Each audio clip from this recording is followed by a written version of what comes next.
Hi there, my name is Jessica. I'm the Associate Clinical Director at Mightier, and I am going to talk with you today about how Mightier works, what your child is learning as they're playing, what you can expect, and then how you can support your child's play and their Mightier journey.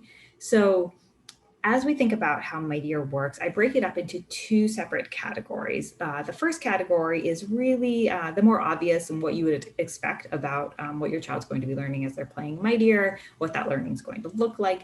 And the second category is a little less obvious, but very, very important and very key in how your child is going to translate emotion regulation strategies into real life. So let's focus on this first category first. I call this the awareness building aspect of how Mightier works. So this is the fact that as your child plays Mightier, they have to think about their heart rate. So you've already seen if your child started playing that, they strap on that heart rate monitor, they have to do this little warm up, get your heart rate up and down. There's a visual on the screen where they see what zone their heart rate is in, right? Like this is the little gizmo, the little heart rate gauge on the screen, and they can see when I'm calm, I'm in the blue zone, and when I jump around or when I'm anxious and frustrated, my heart rate goes up and I get into the red zone.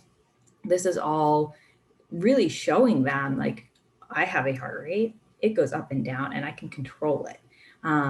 So regardless of what kids know about Mightier, what it's for, how it works, there's really no way to play without having to think about this aspect of it, that your heart rate is going up and down as you're playing, and you need to be controlling that on some level. And some kids, there's a learning curve to this as well.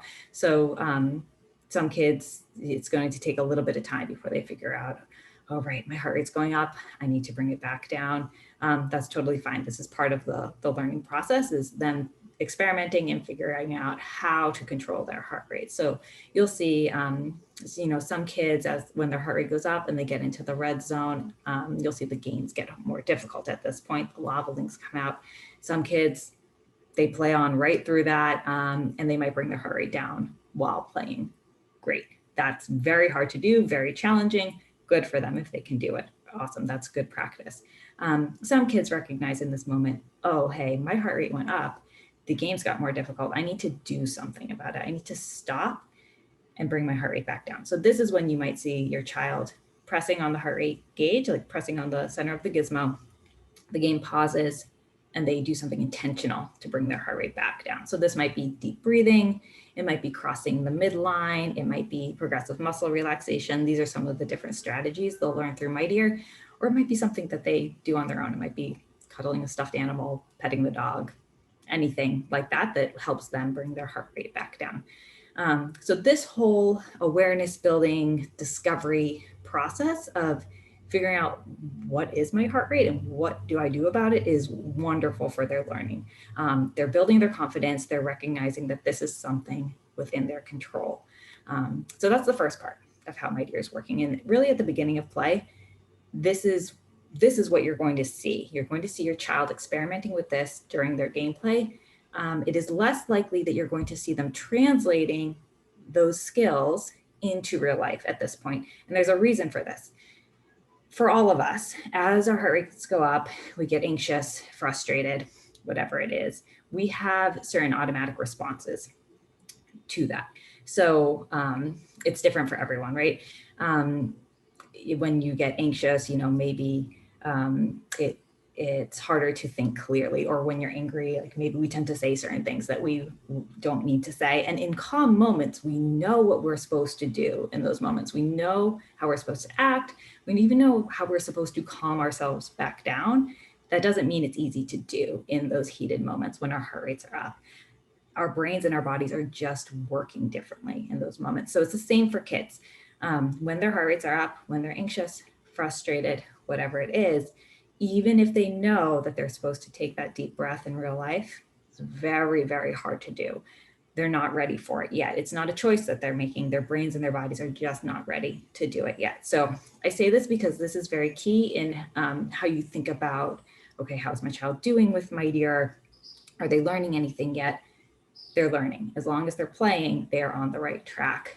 And don't worry so much about seeing them take that deep breath in real life. And this is where the second aspect of how Mightier works comes into play.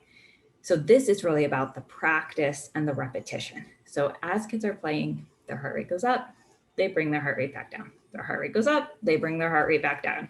So they are just going through this process over and over and over again. And what they're doing gradually is they are retraining their brains and their bodies to respond differently to those same stressors. So whatever those stressors are that make their heart rate go up, their automatic response over time is now going to be, my heart rate comes back down. That takes time, right? It took however many years for them to get to that point of responding in a certain way to frustration and anxiety.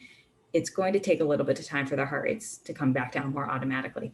I would say that usually we tend to see these first subtle signs of kids responding differently to stressors around 2 or so months of play. It's different for every child, okay? So if your child is showing signs earlier, showing signs much later, do not worry.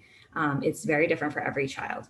And these signs are very subtle at first, and they look different for everyone. And it is not necessarily going to be, oh, my child is frustrated and they took a deep breath in real life. It might be, my child's getting frustrated, but they're not escalating as quickly, or they recovered more easily, or it just like their frustration tolerance in general seems to be improving. These unintentional and more automatic ways that they're responding in those moments. So I say all that because that's the real meat of how Mightier is working. Like, this is the part that is the real magic of it, but it takes time and it takes practice. So as long as your child is playing and they're getting, at least 3 play sessions a week in, and I'd say aim for at least 45 minutes of play total throughout the week. And again, this is practice, so the more the better.